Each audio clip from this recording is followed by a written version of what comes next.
What's up, everybody? Welcome to a brand new episode of Popcorn Talk. I'm Albert Bushels. With me is the host with the most, Ethan, and special guest. Hi, my name's Adrian Janau. Hey, Adrian, welcome. Thanks for coming. Tell us a little about yourself. I'm a sport management major, and I am a sophomore here at St. John's. Awesome. Welcome back, everyone. It's great to have you all here. We're going to be talking about our top 10 favorite animated films from the last 2 decades. I know we've talked a lot about animation films throughout the last couple of episodes, but Adrian is one of the biggest animation fans I know, and I just thought of him right off the bat. So we're here to speak out and just go on a nice little rant about those things. We have a few honorable mentions. I'll let Adrian start it off. So, Adrian, what are some of your favorite honorable mentions? My honorable mentions. First, we have Kung Fu Panda, Despicable Me, and Despicable Me 2, Monsters, Inc., Monsters University, Rio 2, and Teenage Mutant Ninja Turtles, and SpongeBob SquarePants the movie. honorable mention. We have TMNT, SpongeBob movie, Redline. We also got Kung Fu Panda as well. We got Kung Fu Panda 3, and then we got the Hey Arnold movie. Yeah. Oh, that's a good one. The Hey Arnold movie. We also got the Wild Thornberrys movie. Oh, that one's good too. We have both Rugrats movies. Oh, the Paris one is my favorite. Yeah. How do I forget about all these Nickelodeon greatness? Right? Some people just forget about it just because of what the present gives us. Yeah. And yeah, that's what we're going with. All right, mine are Finding Nemo, Coco, Spirited Away, Coco, yeah. Ice Age, the first one, even though I love the dinosaur one, Wallace and Gromit, The Curse of the Were-Rabbit, Kung Fu Panda 3, and also the SpongeBob SquarePants movie, just because the nostalgia has been hitting me lately. I'm a Gooby Goober. Nah, that whole the whole Sunday. Man. The ocean, drive me to the land. When you understand. I love that. All right, so let's actually get to the nitty-gritty. So, Adrian, what's your number 10? My number 10 is from 2014, Big Hero 6. All right, so tell us about it. Why is it your favorite? Well, number 10. It's my number 10 because in the movie, Hero, he's, like sort of an orphan because his parents died. And then in the beginning, his brother dies, so he's trying to find the person who sort of like killed his brother. Essentially. And he works with a few other people and Baymax. Baymax is the GOAT. Yeah, he is. Yeah, and I love the whole story throughout the movie. Good. Yeah. By the way, in case it wasn't obvious, in case you haven't seen any animated movies from 2000 to now, spoiler alerts are in full effect. Oh, yeah, no, we're hyper-spoiling. Hyper-spoiling every time. All right, Albert, what's your number 10? I don't have an exact order because I just made this right now. But my number 10 would be Spirited Away. Oh, Spirited Away. I love it. We got nostalgia. We have a cute love story. We have a very complex world that we see but never spoke of. Honestly. And it's very visually pleasing. To this day, the food scene with the parents transforming into pigs still gets me because it looks so delicious. Still don't understand why they took food randomly. We'll never understand that. It's honestly really good. It's a great coming-of-age story, too, and how to become yourself. So I really enjoyed it. All right.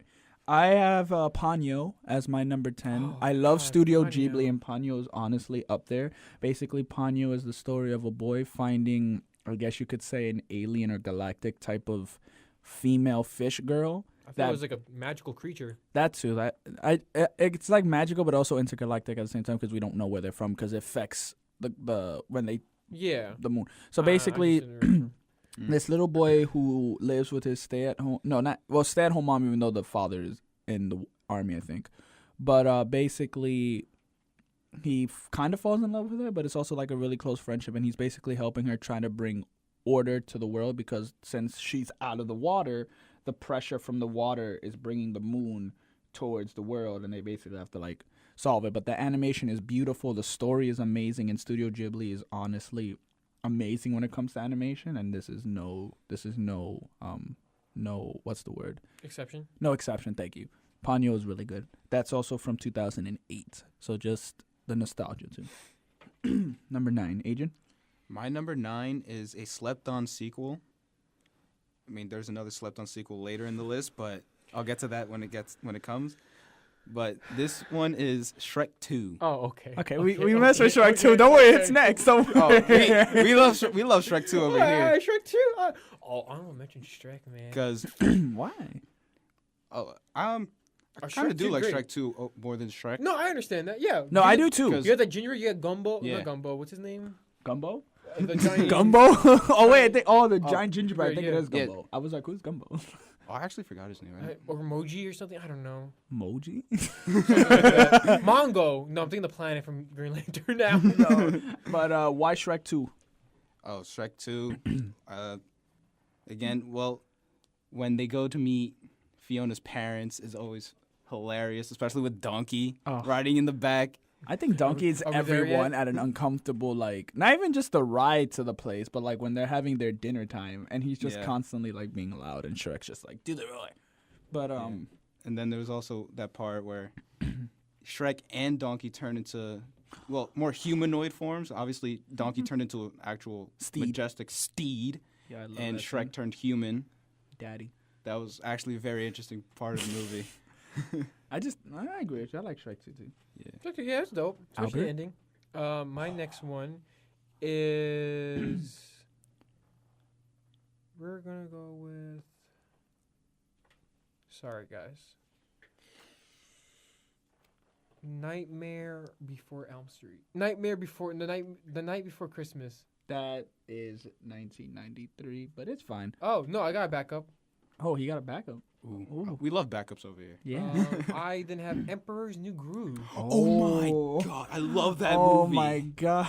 Now you want to talk about a fun? You want to talk about the actual goat? Yeah, you want legit a He's a goat? llama. And the first and I think last Prince movie we'll ever get in a Disney franchise, as well as the first ever, I think first ever Hispanic representation in a Disney film. It is. Yeah. First and last, because you're not gonna get me with that BS Disney movie channel princess. She does not Elena count. Avalor? She does not count. She does not count. She's a Okay. Disney movie on the channel. Does Don't not forget count. Coco and Book of Life.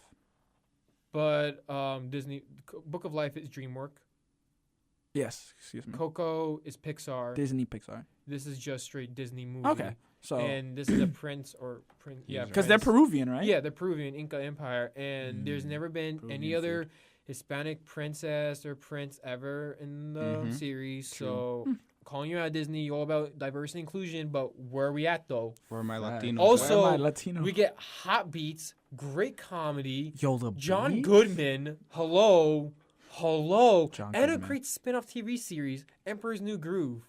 School. School, yeah. Yeah, Emperor's New School was good. That was actually decent. Classic. What a great movie. And you have the potions. Man. Yzma, and- Kronk. Man, Kronk, Patrick Warburton. Exactly. What a good movie. I love how he just ends it off, just like, what a good movie. After the last talk we had, I'm pretty sure Albert needs some positive movies. My number 9 is Monsters, Inc. All right. I do love Monsters, I dig Inc. it. I just feel like the characters, I love all the characters going from the good guys like Mike, Sully, Boo, whoever else is on their side. Then you have Randall and the assistant guy that still scares me with his big lips. But honestly, the animation is great, even in between Monsters Inc. and Monsters University. I just feel like the story was great. Definitely coming from an era of just humanoid and toy type of like movies. This was a nice change. And if you've ever heard the Pixar theory, it's actually really interesting to see where Monsters Inc. Lies in that theory. But I really love. I think I like Monsters Inc. more than Monsters University, and I think a lot of people can agree with me on that. But just Monsters Inc. is just hands down top 10. I like both more equally. Monsters Inc. Monsters University. Cool. All right, the moment I've been dreading. Adrian, what's your number 8? My number 8 is a very unpopular opinion with my friend Ethan over here. My number 8 is Cars 2. All right, guys, that's a wrap up today's episode. Thank you for listening.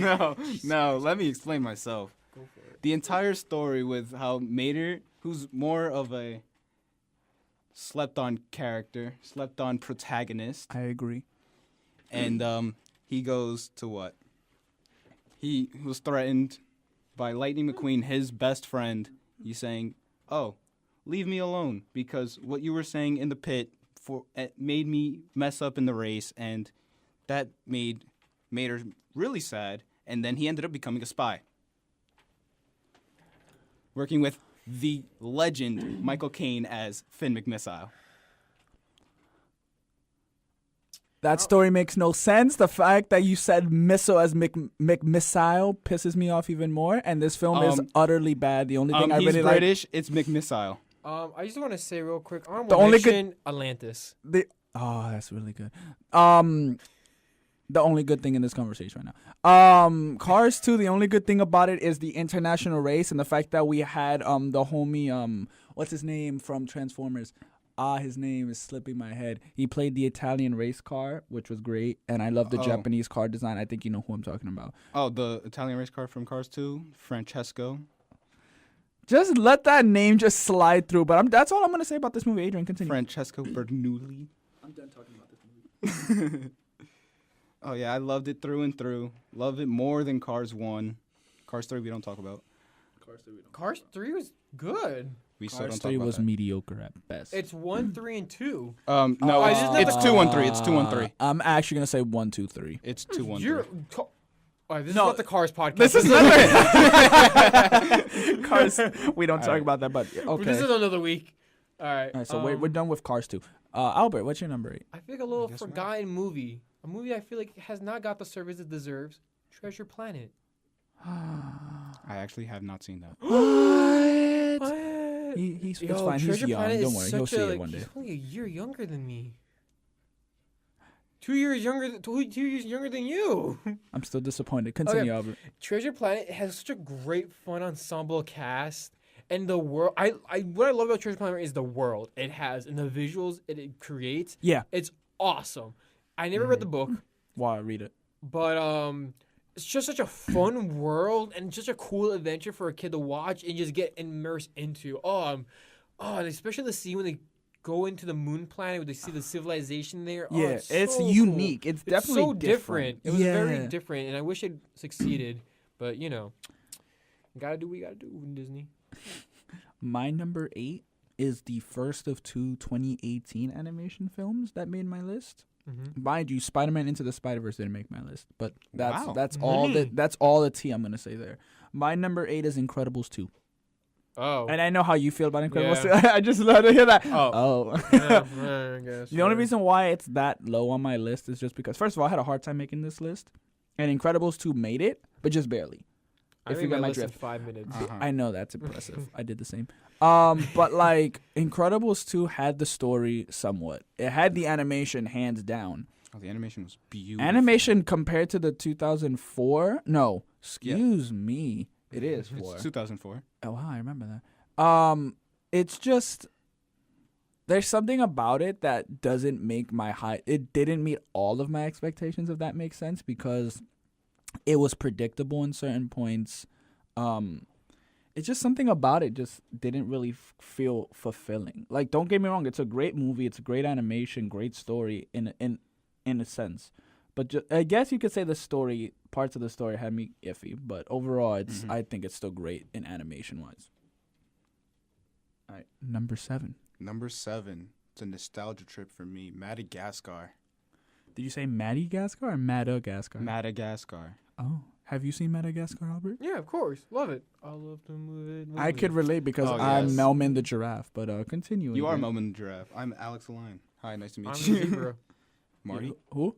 Marty the zebra. Oh yeah, he's the goat. All four of the main characters are wonderful. What about Motomoto? That's Oh, Madagascar we 2. don't we don't get the memes in this. We don't put memes on this podcast. Motomoto's Madagascar 2, You're right. which is bad. King Julian is a character in himself. Oh.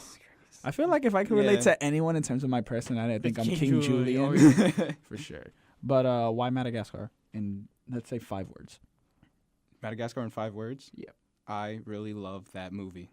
That's by far the best answer we've had. Why? 5 words. Okay, that's probably going to take more All right, explanation than 5 words. The story how they try to leave New York and then, they end up going back. Just go a little bit faster. And, I have no really explanation. It's just like, I love the movie as a kid. Love it now. And I can never get tired of watching it. Same. Good answer. For me, it is now. Sorry, my list is The Boy and the Beast. It's an animated film from Japan. I was gonna say. It's about an orphan kid living in the streets and comes across a beast named Kumatsu, and he comes into this magical world of the beast, and pretty much trains together under this man and to put away the darkness of the world. And it's like a coming of age story as well as like learning your own value of who you are and not being labeled of what people think you are. Nice. That sounds. I give it a high recommendation. I would, if you got like time, a good like hour and a half, watch it. Very nice, very beautiful too. My number 7. Everything about this movie is awesome because it's the Lego movie. I love how you like that nice little transition. Yeah. When I saw the Lego movie, I loved Legos growing up. And when I saw that they were making a stop motion film, I had my nerves, I had my doubts because like it's Legos. How are you gonna make this good? And I loved it so much that I got it right on Blu-ray on Black Friday, and I didn't stop watching. I saw like 5 times straight during the holiday break. Then I saw the Lego Batman movie and almost loved it as more. But just the way they led the film in terms of the way the animation came out, how the story was, and just the overall relatability and adorableness that it had to it, I just felt like the cast was great, and I just thought it was really good and honestly deserved all the credit it got. Nice. See, you said the Lego movie for number 7. The Lego movie's for me number 6. As we move into number 6, because everything about that movie was indeed awesome. That's my explanation. All right, Albert. God. My next movie will be Your Name. What's that? It's a Japanese animated film that came out the same year Boss Baby did, and was wrongfully stolen a spot at the Oscars because the Oscars hates foreign films, specifically foreign Boss animation. Baby was so bad. Animation films. Really and was. let me tell you. Hold on, quick thing. What movie did I just say? Your Name. Your Name. Okay. Your Name is pretty much a story about 2 like young adults, or like maybe adolescents, who like switch bodies every day and they live each other's lives and eventually try to meet up. But the twist is they're from 2 different time periods. So that's sick. Because for the girl, she dies because a meteor hits her town and kills everyone, and that's known as this big lake that the boy usually goes to. So when they try to meet up at one point, they couldn't because there's 2 different time periods. Oof. But then that's interesting. Not time travel, but like some sort of goddess was involved, and then they're able to restore everything. The meteor still hits, but everyone was able to evacuate. But they never met each other. But then they meet each other again years later, and they get the connection again, and everything starts flowing in. Oh wow! It's a really emotional run. That you should sounds watch really it. Nice. You should. I'm definitely gonna check it out. My number 6 is Fantastic Mr. Fox. Oh, okay. I love Wes Anderson. He's gonna be popping up again later on this list, as everyone on this podcast knows. But Fantastic Mr. Fox, I feel like is a film that just won't get old and won't never get funny. Have you seen Fantastic Mr. Fox? I have not. Adrian. Basically, Fantastic Mr. Fox is another stop-motion animation film about a father. Well, at the time, a fox who starts to like this other fox woman who basically is what you would call a master thief because he's a fox. And one day, has a family, and their nephew comes, and they basically plan to take out the 3 biggest civilizations, Bungus, Boggs, and Bean. And they basically make a plan to do so, and everything obviously goes haywire. And it's basically him having to redo his wrongs. And it's honestly a felt film, but it's also really funny. It's really corny at times, but it's just really great, and it's hilarious. You've seen Fantastic Mr. Fox, right, Albert? No. I'm disappointed in the both of you. Well, watch it. It's amazing. I honestly I love that before my number 1 animation film, which basically came out, and it's sort of like it. So definitely check out Fantastic Mr. Fox. Animation is honestly great, but it's just hilarious. And now we're up to the top 5, which I think was so hard for everyone. It really was. I only have 3 movies left, so let's figure this out. Okay. Adrian, number 5. Here's a warning. I am an avid Pokemon fan. Number 5 for me is Pokemon Forever, the movie in which Ash and his team help Celebi, and at the one point I cried when Celebi died. And then Suicune comes and heals the water, which can heal Celebi, and everyone's back to happy. I love how we could all just be nerds together. And I'm pretty sure there's someone listening that's seen Pokemon Forever, and they're like, that's my friend right there. Albert, you're number 5. Give me a hot second. Sorry. I'm gonna be one off. I'm gonna be one short for this list. You're fine. As of now, again, no order exactly. I'm gonna go with A Silent Voice. Ooh, is that another Japanese? Yep, another Japanese. No, sorry, this was the film that its spot was stolen because of Boss Baby that the Academy denied. This story is about a bully who used to bully this girl who was mute back in when elementary and middle school, and it starts with the movie of him about to commit suicide because he hates his life and he's legit a deadbeat. But then he kind of redoes his wrongs and hears about this death girl back and wants to apologize to her, and then starts a beautiful new relationship with each other.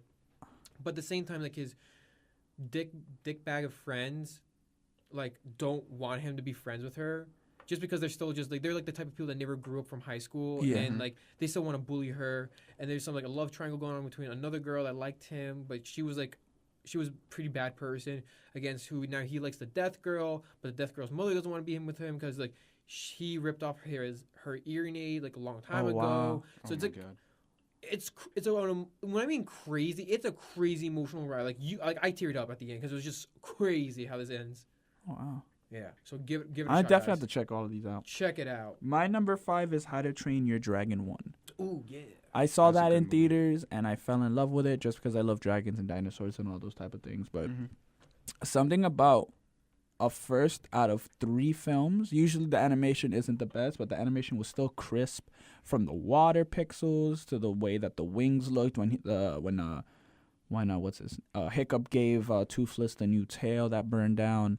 And just in case you don't know, basically in Vikings world, Vikings and dragons can never mix. And then one day, Hiccup, the main protagonist, finds a dragon that's been feared by Vikings and humans alike for centuries. Basically befriends him and trains him and basically does what the humans don't do, which is befriend a dragon, and basically grows that relationship through. And it's very unique of a film. DreamWorks hit a home run with this film, and they've continuously hit a home run even with their recent release of The Hidden World, which has been doing amazing. But I still haven't seen it. But How to Train Your Dragon 1 is definitely amazing, emotional, funny in times, and just an overall great film. All right. Number 4 is another Pokemon movie. It's Pokemon the Movie 2000. This is the one with Lugia when Ash and his friends go to That's a those fantastic islands. one. Yes, I know. That is so good. And the orbs? Yes, the orbs. They had to save the 3 legendary birds from, I forgot what his name was. Oh, the scientist dude. Yeah, him. And then they go and ask Lugia for help. And then my favorite line, Lugia, this song has restored my strength. I love this. Look at that. Oh my god. It's easily my favorite Pokemon movie because Lugia is my favorite Pokemon legendary. Fun fact, the three legendary birds at the end of each of their names is a number in Spanish. Zapdos, Articuno, Uno, dos, and tres. Yeah. And that is the order in which they are in the Pokedex. Yeah. Wow. So fun fact, guys. Hispanic power. Albert, what's your number 5?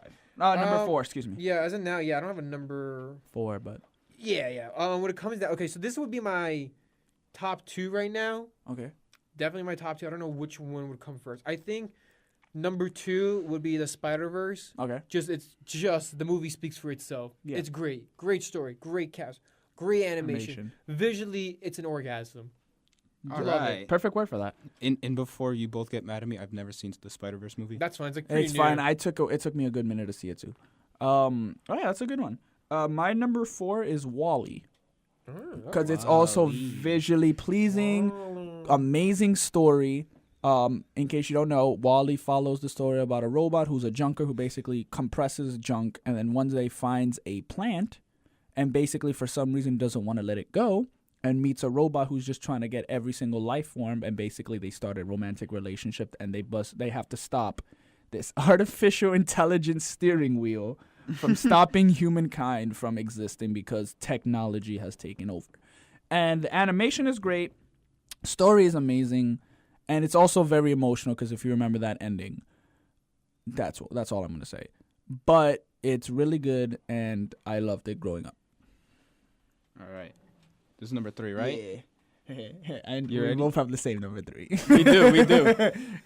I just want to say welcome to Rio. It's because Rio. Rio's the top 3. Rio. Yes, the music is amazing. The story is amazing. I love Rio it through and is through. so good. I would never guess. It's amazing through and through. Was that sarcasm, Albert? No, I'm being dead serious. Okay, good. Because this movie is... I really... Yeah. It's like me saying Shark Tales is good. Oh wait, Shark Tale was amazing. Was good, yeah. Shark Tales was good. Actually, I think I'm really making that to my list. No, but Rio. You already know Rio's up there. Rio is just visually pleasing in terms of the colors, because this is Carnival we're talking, so the colors better be vibrant, and they are. Absolutely. Blue Sky was amazing in terms of the animation of this film. Great cast as well with Jesse Eisenberg as Blue. In case you also don't know, basically a girl finds a blue macaw who basically can't fly, and they basically are pet and owner. He was never taught how to fly. Yes, because he fell off his nest. Yeah. And basically she raises him to be a full-fledged blue macaw, and then one day they go to Rio for a study project, and basically he meets a squad of people who are trying to take down these thugs who are trying to steal the last blue macaws to sell for profit. But the animation, like I said, is visually pleasing. I think we can definitely agree on that. The music is... The score is by far one of the best in any animation film to date. Mm-hmm. And it is... I mean, the sequel wasn't necessary, but I know how much you love the sequel. I love the sequel. But Rio 1 is definitely one for the books and is beautiful, hands down, from beginning to end. Bam. Nice. Are we going to number 2? Number 2, number 1. Let me say my number 1 real quick, at least. All right. This is definitely my number 1. My number 1 is a classic anime movie called Summer Wars. Oh, I think it heard is that. the trifecta of beautiful animation, beautiful design, and a great heartfelt story. Oh, we love those. It takes a turn where you go like, wow, I did not expect this cute little game to be a massive nuclear ending world item. Mm-hmm. It's just like how everything comes together and all these different stories all intertwine. It's just great, and just visually, it's so appealing. Yeah, I have heard of it. I have to actually watch it. Yeah. Adrian, what's your number 2? My number 2 is a movie with a great story, great soundtrack. I love the animation in the film too. It's Moana. Oh yeah, I have not seen Moana yet. Are you kidding me? I went to the Disney store and I was like, I haven't seen Moana, and they're like, get out of our store. I'm like, no, and I run to the second floor. Yeah, but Moana is such a great movie. When I first saw, like, my sister first told me about it, and I was like, oh, I don't want to see it. And then, yes, I knew The Rock was in it, but like when I saw it, I fell in love with that movie. That was me with Coco. Yeah. All right, my number 1 and number 2, I already knew those were going to be my top 2, and I'm really excited. Number 2 is Ratatouille for me. I remember when we had the Pixar episode, I went on a whole rant about it, and Ratatouille is one of my favorites of all time, I want to say. Ratatouille, just the simple animation and the simple message that anyone can cook definitely stays with you. And it's, if you haven't known already, Ratatouille follows Remy the rat, who goes from a family line of rats who just scavenge and don't care about anything. Mm-hmm. Basically, Remy grew up wanting to be a cook, and one day gets the chance to when he meets Linguini, or it's Linguini. Yes, Linguini. And basically has the chance to prove to the world that rats can cook in the kitchen world, and basically has such an amazing story, such an amazing animation. And it's just a film that we could all relate to, because I know for sure that inspired me and that helped inspire my urge to cook more. And I just loved it. So, yeah. Right. And number 1. Number 1. Albert already said his number 1, so let's go straight to Adrian for your number 1. All right, my number 1 is both of the Incredibles movies. I love how he says both. Is that allowed? Yeah, is this allowed? Is this like point half? I guess so. Well, because I'm a family kind of guy. I love the family aspect of this movie. I mean, it's a superhero family. Yeah. Like Brad Bird. Pretty much. Yeah. Great genius. Absolutely. Bird is the word. Yeah. The story between both movies is outstanding. I love the animation. Even the second one, the improvements. It's insane. It's amazing. I loved it. Okay, so I'm gonna shorten my rant on my number 1 because I'm pretty sure I've ranted about this movie multiple times. It's Isle of Dogs. Oh yeah. I've never seen it. You will one day. Isle of Dogs is basically the story of, I think, 13 or 14-year-old Akira looking for his dog Spots because his uncle, Mayor Kobayashi, basically kicks all the dogs to a exile trash island now called the Isle of Dogs in order to prevent dogs. Basically, the whole storyline is the Kobayashi family was a cat people. Then the dogs came. There was a war. Dogs won. There's always been beef. So basically, these 4 main dogs, Chief, Boss, King, Duke, and Chief. That's 5. But those are the 4 dogs and the main one. Okay. Basically, help, even though they didn't want to because they're strays, basically help this boy Akira, find his missing dog. And it's amazing. I literally cannot find anything negative to say about this movie, and I've seen it almost 100 times. Jesus Christ. I've seen a lot of movies almost 100 times. I've seen it. I've seen Transformers close to 1,000 times, but I digress. I mean, Isle of Dogs is by far my favorite animation film made, and it's incredible. The story is incredible. Animation. It's Wes Anderson. That's all I'm gonna say. My bias on Wes Anderson is noticeable, but Isle of Dogs is amazing, and I recommend it to everyone because it is also very, I say, authentic to their, because it's Japanese. And you could see the details of Japanese culture, whether it's the noodle shop down the street where the baseball team plays after their games, whether it's the fact that they have a whole translator for people listening because the main characters speak in Japanese and they have a human translator, Scarlett Johansson, and they also have the captions in the bottom. And they also, it's just great.